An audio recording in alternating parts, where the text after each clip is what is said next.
Welcome students.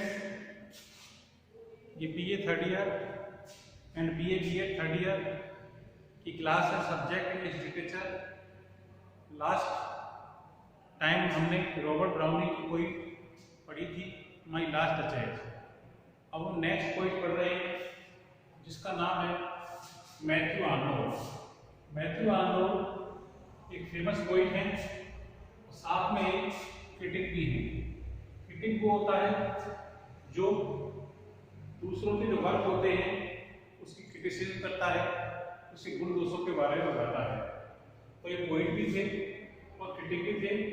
इनका जन्म 1822 में हुआ था और इनकी डेथ 1888 में हुई थी। इनकी पोइम जो है हमारे सिलेबस के अंदर, उसका नाम है द डॉवर बीच।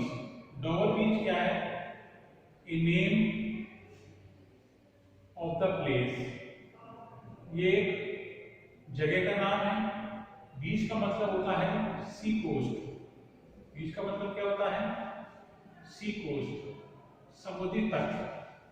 तो कोई जो है वो डॉवर एक जगह का नाम है, मतलब डॉवर जो प्लेस है वहां का एक सी कोस्ट है, उसके बारे में पोइट जो है बता रहा है। इस पोइट के अंदर पोइट की जो थॉट जो है वो पैसिविज्म को लेकर है। पैसिविज्म का मतलब क्या होता है? पैसिविज्म का मतलब होता है निराशावाद। दो होती है, एक तो होती है पैसिविज्म, इसका मतलब होता है निराशावाद, निराशावाद। एक होती है ऑप्टिमिज्म। ऑप्टिमिज्म इसका अपोजिट होता है। रॉबर्ट ब्राउनिंग जो थे, जो विक्टोरियन एज के थे, वो कैसे पोएट थे? आशावादी थे। लेकिन मैथ्यू आर्नोल्ड भी विक्टोरियन एज में हुए थे और ये निराशावादी पोएट, दोनों ही सेम एज में पैदा हुए थे। कौन कौन? रॉबर्ट ब्राउनिंग और मैथ्यू आर्नोल्ड। कौन सी एज में पैदा हुए थे? विक्टोरियन एज के अंदर पैदा हुए थे, विक्टोरियन एज। इंग्लिश लिटरेचर अलग अलग एजेस में डिवाइड है। इसके अंदर विक्टोरियन एज के अंदर ये पोएट हुए थे। पहले रॉबर्ट ब्राउनिंग को पढ़ा था, आज हम पढ़ रहे हैं मैथ्यू आर्नोल्ड को। इनकी पोएम जो है हमारे सिलेबस के अंदर, उसका नाम है द डॉवर बीच। डॉवर बीच एक वर्ल्ड फेमस पोएम है और मैथ्यू आर्नोल्ड स्पेशली इस पोएम के लिए हर जगह जाने जाते हैं। इस पोएम के अंदर पोएट जो है ये बताने की कोशिश कर रहा है कि आज का जो ह्यूमन लाइफ जो है वो दुखों से परिपूर्ण है। ह्यूमन लाइफ के अंदर किसी तरह का कोई सुख नहीं है। पहले एक समय था जब मानवीय जीवन के अंदर होप थी, उम्मीद थी, ऑप्टिमिज्म थी, लेकिन अब वो होप जो है, ये ऑप्टिमिज्म जो है वो नहीं रही। अब गॉड के प्रति भी मानव का विश्वास जो है वो भी कम हो गया है। पहले गॉड के प्रति मनुष्य का विश्वास जो था वो बहुत ज्यादा था, लेकिन जैसे जैसे समय बढ़ता जा रहा है मनुष्य को गॉड के प्रति, ईश्वर के प्रति जो विश्वास जो है वो कम होता जा रहा है। तो पोइट की भूमिका क्या है? पोइट और उसकी वाइफ जो है समुद्री तट के पास किसी छोटे से घर में है और वहाँ अपने जो घर जो है वहाँ से उनको समुद्री तट दिखाई दे रहा है।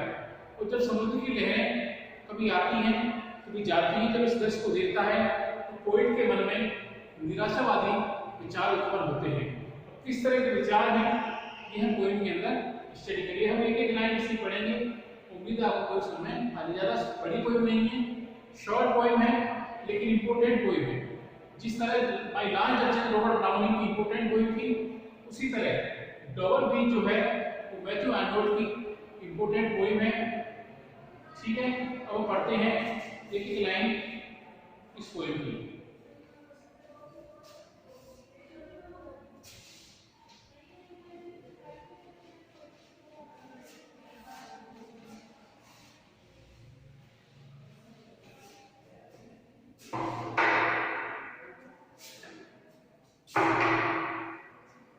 पहली लाइन है the sea is calm tonight. The sea is calm tonight. The tide is full.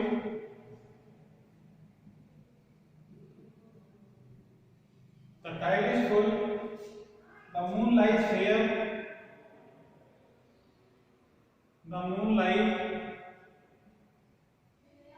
stare upon the straits,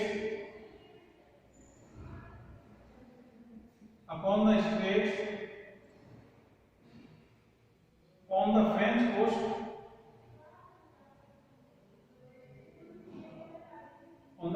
coast,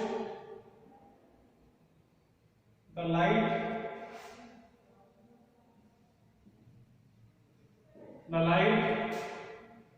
gleams and is gone.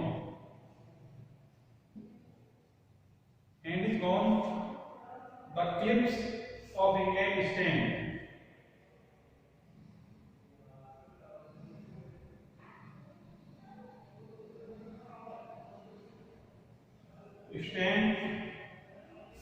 Glittering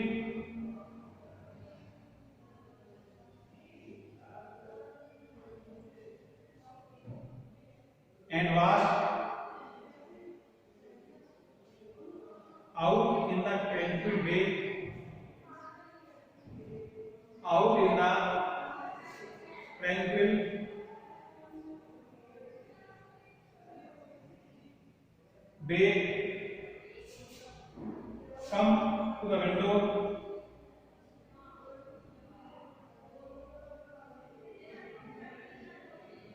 come to the window, sweet is the night air.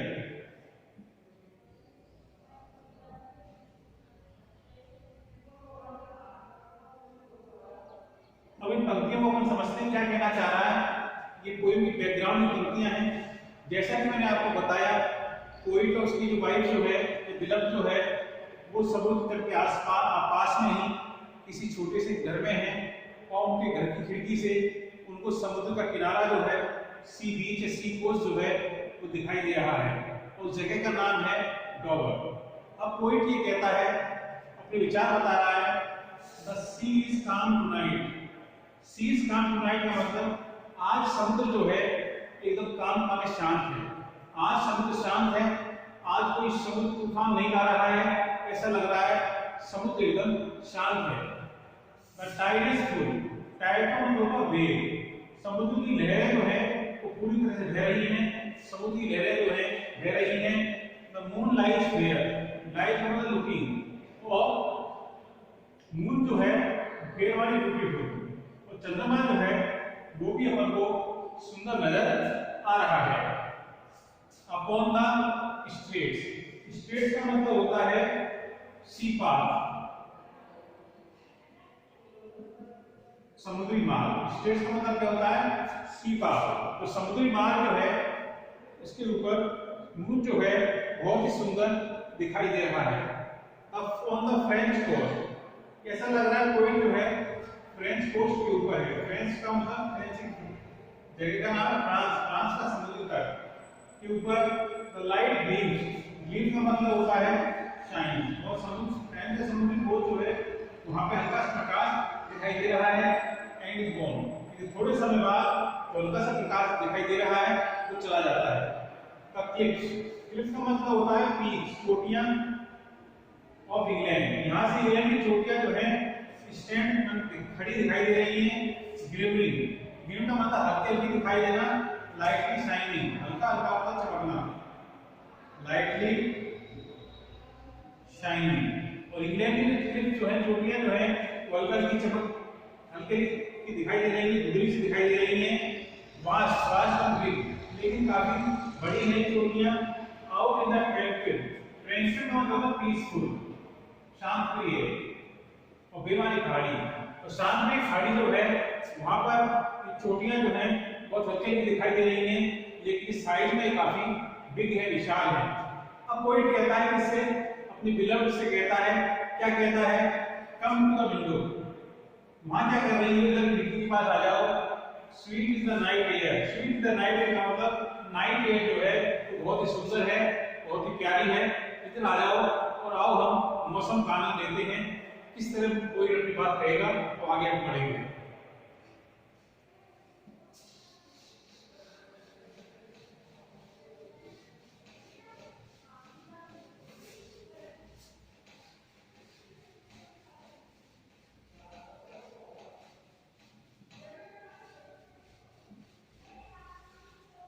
कोई type कहता है only from the long line of spray, from the long line of spray where the sea meets, where the sea meets the moon balance land, the moon balanced land. Listen, you hear the grating roar,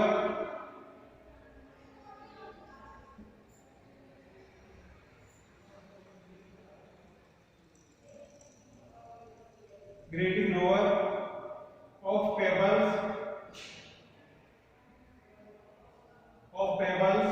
which the waves draw back,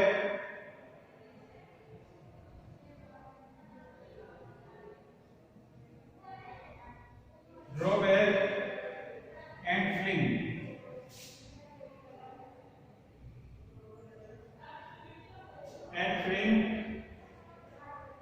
अब यहां से देखेंगे only from the line of spray. Spray माने होता है पानी का उछाल, जंप ऑफ वाटर, मतलब पानी ऐसे उछल रहा है मानो तो फव्वारा सा चल रहा हो। वेयर द सी मीट्स, कौन सी जगह जहां चंद्रमा जो सूर्य जो है वो मिलता है किससे? मून बैलेंस में संतुलित, बैलेंस है। ऐसा माना जाता है कि land is controlled by the moon, ऐसा माना सी का जो सरफेस होता है that is controlled by the moon. ऐसा माना जाता है कि सी का जो सरफेस जो है उसको चंद्रमा जो है वो कंट्रोल करता है। कौन कंट्रोल करता है?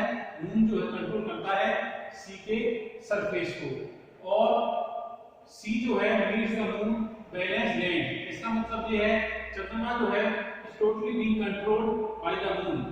तो चंद्रमा जो है उस सूर्य को समुद्र को कंट्रोल कर रहा है। लिसन, आई कहता है सुनो, यू हियर कहते हैं सुनाई दे रहा है।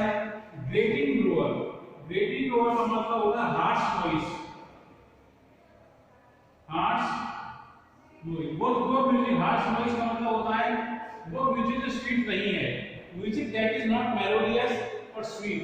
जो म्यूजिक जो स्वीट नहीं होता है उसको क्या कहते हैं? Harsh noise. में धड़धड़ की सी, एक तूफान की सी आवाज और तुम वहां को सुनाई देती है। कौन सी आवाज है? पेबल्स। पेबल्स का मतलब होता है स्मॉल स्टोन्स, छोटे छोटे जो पत्थर होते हैं उनकी एक रोअर माने कर्कश आवाज सुनाई दे रही है। वहां क्या हो रहा है? वेव्स, वेव्स में लहर जो है draw back and fling. Fling का मतलब थ्रो, फेंकना। और ये जो लहरें जो हैं छोटे छोटे कंकड़ जो हैं उनको वापस ले जाती हैं, फिर लाती हैं, उनको फेंकती हैं। कहने का मतलब ये है लहरें कभी आती हैं फिर जाती हैं और जो कचरा वगैरह है उसको फेंक देती हैं। आगे बढ़ते हैं, क्या है?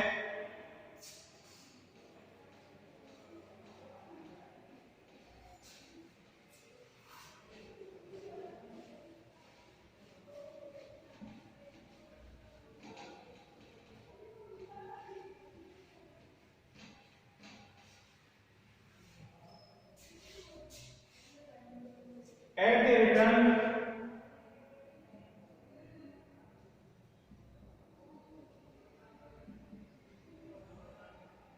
the return, of the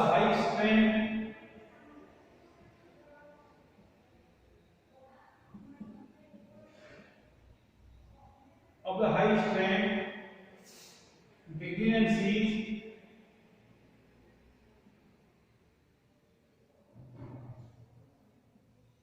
and cease, and then again begin, and then again begin with tremendous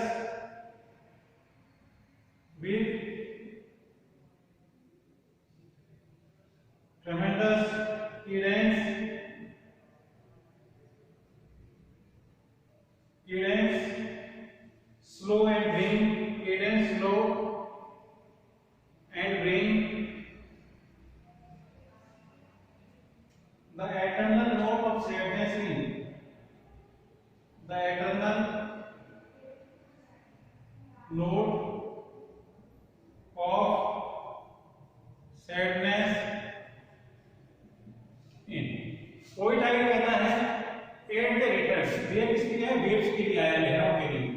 जब लहरें जो है रिटर्न मान वापस लौटती हैं अब द हाई स्ट्रेंथ, स्ट्रेंथ मान प्लेस, ऊंचे स्थानों पर जब जो लहरें वापस लौटती हैं बिगिन फिर शुरू होती हैं, सीज नाउ द स्टॉप फिर रुकती हैं एंड देन अगेन बिगिन फिर शुरू होती है। कहने का मतलब है कि समुद्र की लहरें जो हैं वो समुद्र तट पर आती हैं, हल्का सा एक रुकावट लेती है, पॉज लेती हैं और फिर वापस शुरू हो जाती हैं with ट्रेमेंडस cadence.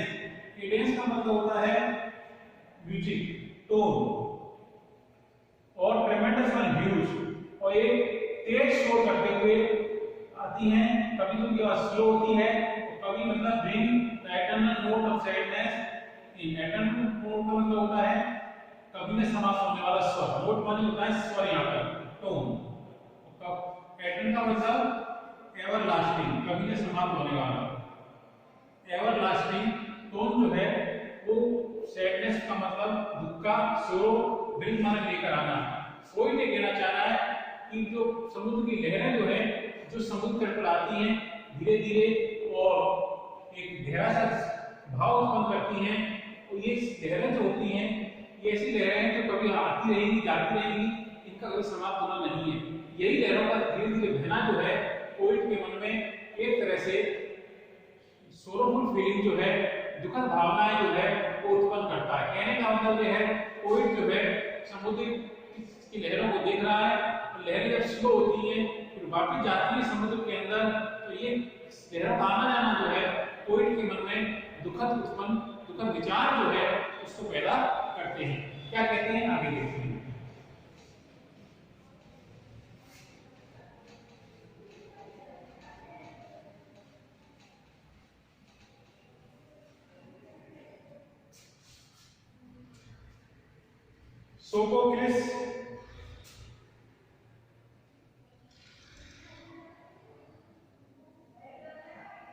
Sophocles long ago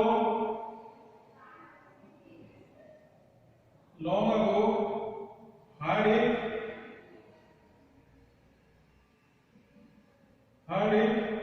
on the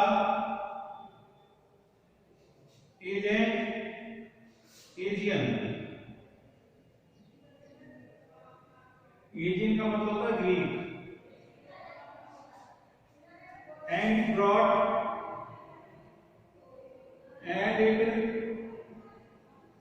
brought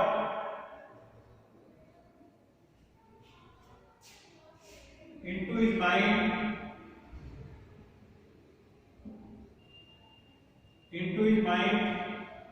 the turbid air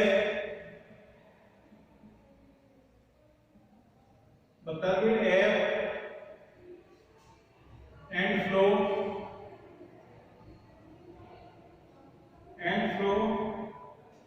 of human misery,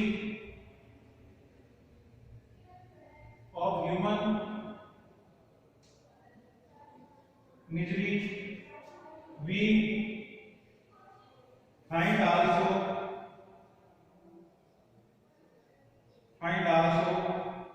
in the sound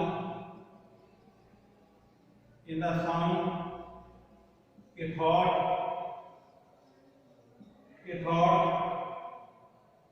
hearing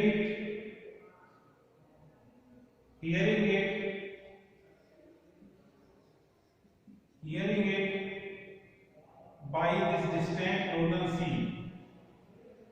this distant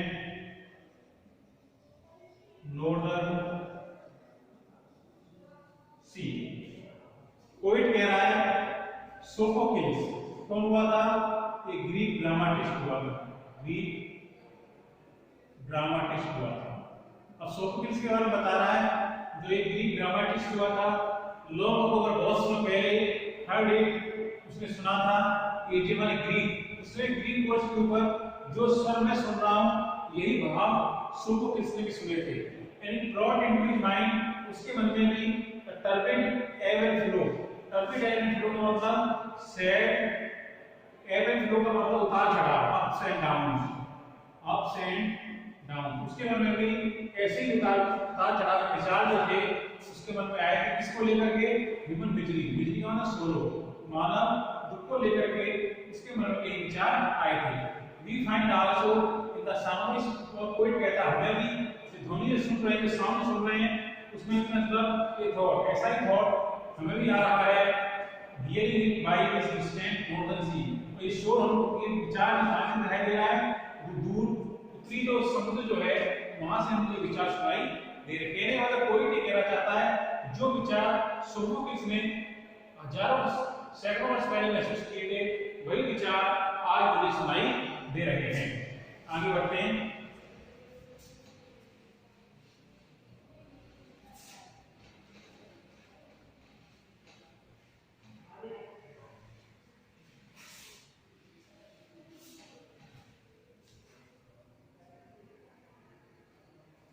The sea of faith,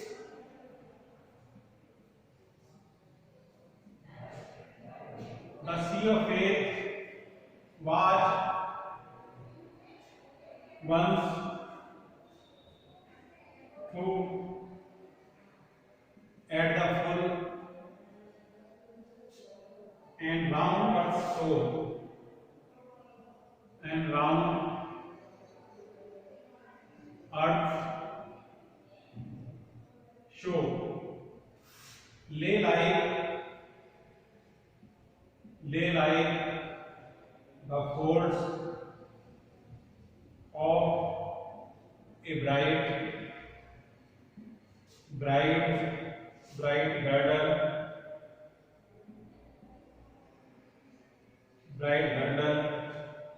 fur,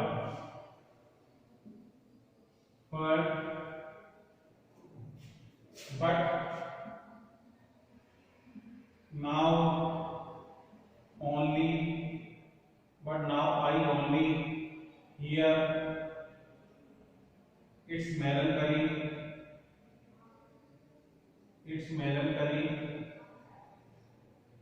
long withdrawing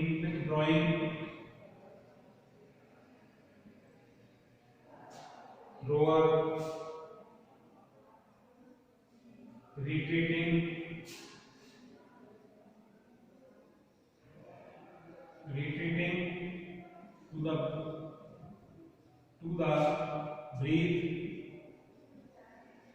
to the breath of the night wind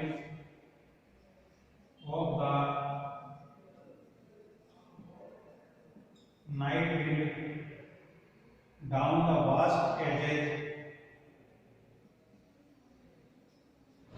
the vast edges, drear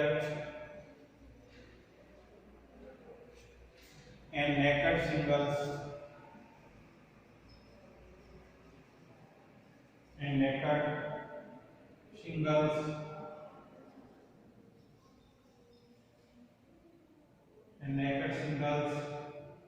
of the world. Poet कहता है, अब poet बता रहा है सी of faith. Faith का मतलब होता है विश्वास। फेथ किसके प्रति? Faith to God. गॉड के प्रति विश्वास जो था was once at the flow. पहले गॉड के प्रति मनुष्य का विश्वास जो था वो फ्लो था। पहले मनुष्य का गॉड के प्रति विश्वास जो था एट द फ्लो का मतलब पूरा था। राउंड अर्थ शोर मतलब हर जगह पृथ्वी के चारों तरफ, पृथ्वी जो भी शोर जो समुद्र तट, सी कॉल, जो सी कॉल जो था जितना हर जगह मतलब पृथ्वी जो थी वो गॉड के प्रति जो फेथ जो था मानव का उसके प्रति भरी हुई थी। ले लाइक तुलना की गई इसलिए है यहाँ पे फोल्ड्स ऑफ ए ब्राइड गिrdle। इस तरह एक गिrdle एक क्लोथ होता है, एक वस्त्र होता है जो एक स्त्री को पूरी तरह ढके रहता है। जो स्त्री पूरी तरह ढके रहता है वो वस्त्र का कहने का मतलब ये है पहले लोग गॉड में विश्वास होता लोगों का वो एक गिrdle की तरह था, ऐसे क्लोथ की तरह था जो महिलाओं को पूरी तरह ढके रहता है। बट नाउ, लेकिन अब हियर कोई कहता है कि ऐसा नहीं है। बट नाउ हियर इट्स मेलनकली, मेलनकली का सैड, लेकिन कोई तो सिर्फ सैड दुखी, लॉन्ग विड्रॉइंग कम होना, बीइंग लेस। लेकिन अब शोर जो है वो धीरे धीरे क्या हो रहा है, कम होता जा रहा है। लोगों का विश्वास जो गॉड के प्रति तो धीरे धीरे विड्रॉइंग गॉड का मतलब जो विश्वास जो पूरा भरा हुआ था वो धीरे धीरे कम होता जा रहा है। रिट्रीटिंग मतलब गोइंग बैक, पीछे हटना। अब मनुष्य जो है उस विश्वास से धीरे धीरे पीछे होता जा रहा है। The breath of the night wind, बिल्कुल नाइट विंड की तरह जो धीरे धीरे कम होती है। Down the vast edges dear everyone सतह, हर जगह जो है ड्रीमर का होना लेस, विश्वास जो है कम होता जा रहा है। नेकेड सिंगल्स ऑफ बर्ड, और मनुष्य के जो सिंगल्स का मतलब होता है राउंड स्टोन्स, राउंड गोल पत्थर कहने का मतलब यह है इसमें पत्थर जो था जो कि कोई संसार गोल पत्थर बता रहा है।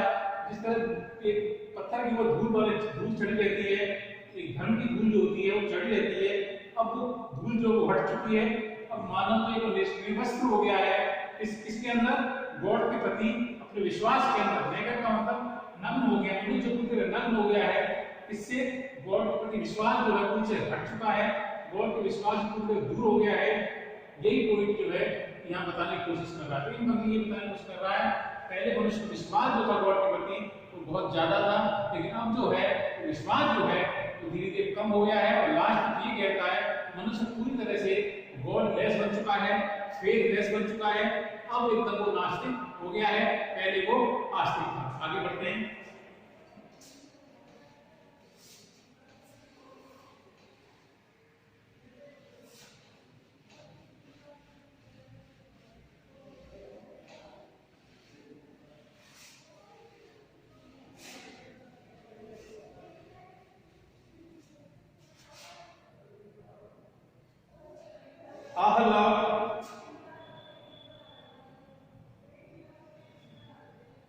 Let us be true.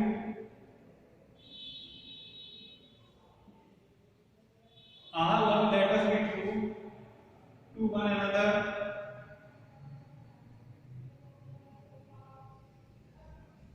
For the word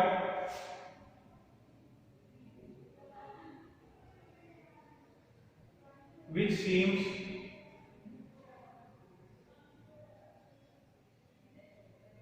to lie before us like a land of dreams,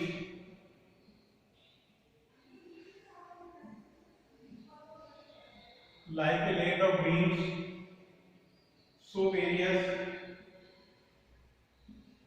so beautiful,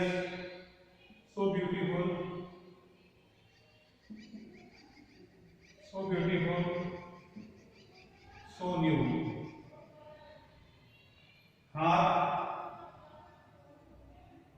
Really, neither joy nor love nor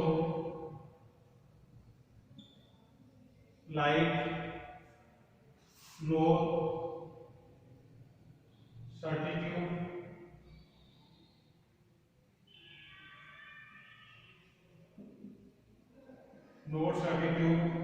nor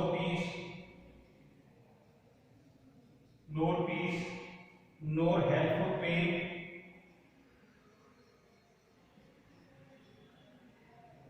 when to pain, and we are here,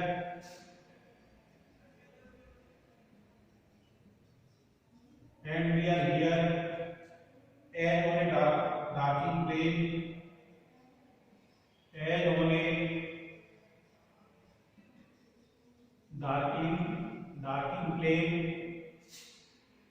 swept with confused alarms,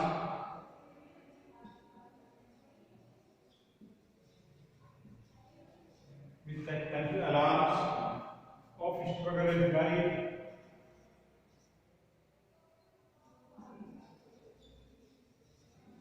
struggle and flight, where ignorant are reached,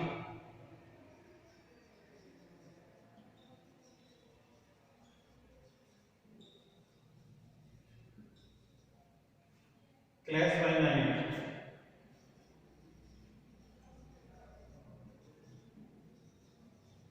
ये poem की अंतिम लाइनें हैं, यहां से लेकर के और यहां तक। ये पोएम की सबसे ज्यादा मोस्ट इंपोर्टेंट पंक्तियां हैं। यदि एग्जाम के अंदर एक्सप्लेनेशन के लिए यदि लाइन दी जाएंगी इस पोएम के अंदर से, तो यहां से लेकर के यहीं तक की लाइनें आएंगी और कोई पंक्तियां एग्जाम में नहीं आएंगी। तो ध्यान रखना है, ये जो पंक्तियां यहां से लेकर यहां तक को एक्सप्लेन करूंगा मैं परीक्षा के अंदर, एग्जाम के अंदर इन्हीं पंक्तियों को कोट किया जाता है, इसलिए इन पंक्ति ध्यान से पढ़ें। ये कोई इंपोर्टेंट लाइन है। तो कोई अपनी मैसेज या बिलव से कहता है लव, अरे लव कह रहा है लेट अस मीट यू, वो ये कहना चाह रहा है कि संसार मैं जानता हूं धर्महीन हो गया है, फेथलेस हो गया है, गॉडलेस हो गया है, लेकिन वो कहता है हमें संसार हो गया तो हो जाए, लेकिन हमें तो कम से कम let us be true to one another, हमें तो कम से कम एक दूसरे के प्रति ट्रू रहना होगा। हम चाहें तो एक दूसरे के प्रति ट्रू रह सकते हैं। ये संसार उल्टा हो गया है, गॉडलेस कोई बात नहीं, हम तो कम से कम एक दूसरे के प्रति ट्रू रह सकते हैं। वो क्योंकि the world which seems to like before us like a land of dream, वो कोई कह रहा है कि संसार जो हमारे सामने एक ऐसा लग रहा है मानो कोई लैंड ऑफ ड्रीम्स हो, एक सपनों की भूमि हो, ऐसा नजर आता है। ऐसा लगता है सो वेरियस, इसके अंदर कितनी सारी वैरायटी है, बहुत ही विविधता इसमें नजर आती है, बड़ा ब्यूटीफुल नजर आता है, बड़ा न्यू नजर आता है। हाथ रियली वास्तव में देखा जाए तो हाथ रियली नाइदर जॉय, इस संसार में सिर्फ बाहर से सुंदर है, अंदर से देखा जाए तो संसार में ना तो कोई जॉय है, ना कोई लव है, ना कोई लाइट है, लाइट का मतलब प्रकाश है, सर्टिट्यूड मतलब डिटर्मिनेशन, ना ही किसी तरह का कोई डिटर्मिनेशन है, दृढ़ निश्चय है, संकल्प की भावना नहीं है लोगों के अंदर, नो पीस ना लोगों के मन में शांति है, नो हेल्प फॉर पेन, और यदि वो तकलीफ में है तो यहाँ कोई किसी की हेल्प भी करने वाला नहीं है।